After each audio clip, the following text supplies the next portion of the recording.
the thing with Calvin Kattar is the pressure that he puts on people. That can either work really well for him, like it did against Giga Chikadze, walking down into boxing range and landing good shots and then closing him down into elbow range, which I think could be a real key here. But it can also work against him because he is there to be hit. He is walking onto shots.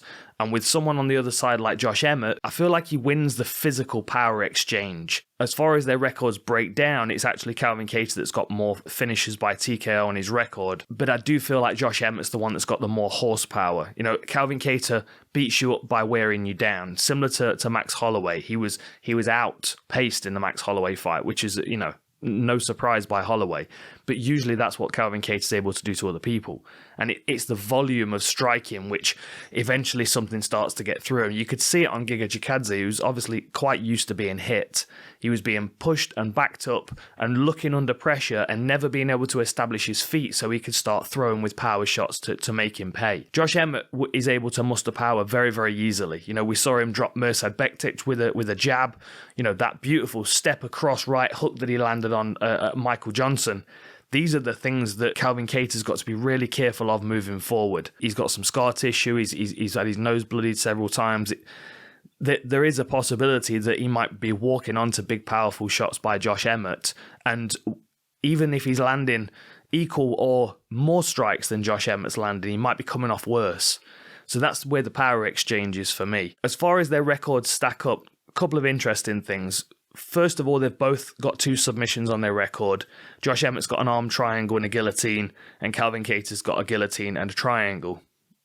So I'm not expecting them to tangle too much on the floor. It wouldn't surprise me if we see Calvin Kattar trying to put a wrestling game on at Josh Emmett to wear him down, but I also think that Josh Emmett's takedown defense is going to be pretty strong in this one. If Josh Emmett decides he wants to take Calvin Kattar down, that is going to be a ferocious scramble because Kattar, he has got good wrestling, 89% takedown defense. He's going to make Emmett work hard for everything he gets there. And that might be one of the reasons why Emmett decides he doesn't want to tangle there too much. It is so much more efficient to hit somebody with one punch and knock them out than it is to take them down and control them and search for submissions or, try and establish a position where you can land powerful shots and do damage there.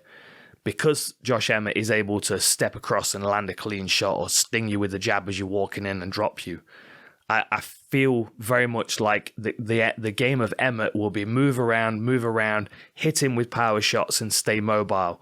And for Kattar, it's going to be a case of walking him down, trying to smother whatever's coming at him with good defense, and then counter with numbers. Think back to Josh Emmett's fights. He's darting around, he's switching his stance. When he comes in and hits you with shots, people get hurt. He's very, very powerful. With Calvin Kattar, he's going to be trying to step on Emmett's lead foot all the time. And he does have a tendency to follow a little bit. I mean, it is more difficult to cut somebody off in a cage than it is in a ring because the corners are wider. But Kattar, he does kind of paint people up against the fence.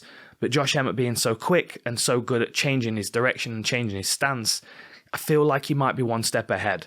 So as long as he can maintain that output over 25 minutes, he might be able to keep positioning himself to walk Kattar onto his power shots. But eventually, as we know with Kattar, if he doesn't get hurt with those shots, he's probably going to be able to get to you. And if he gets to you with hands, elbows are going to follow. And we might even see some clinch work just to try and sap the energy of Josh Emmett.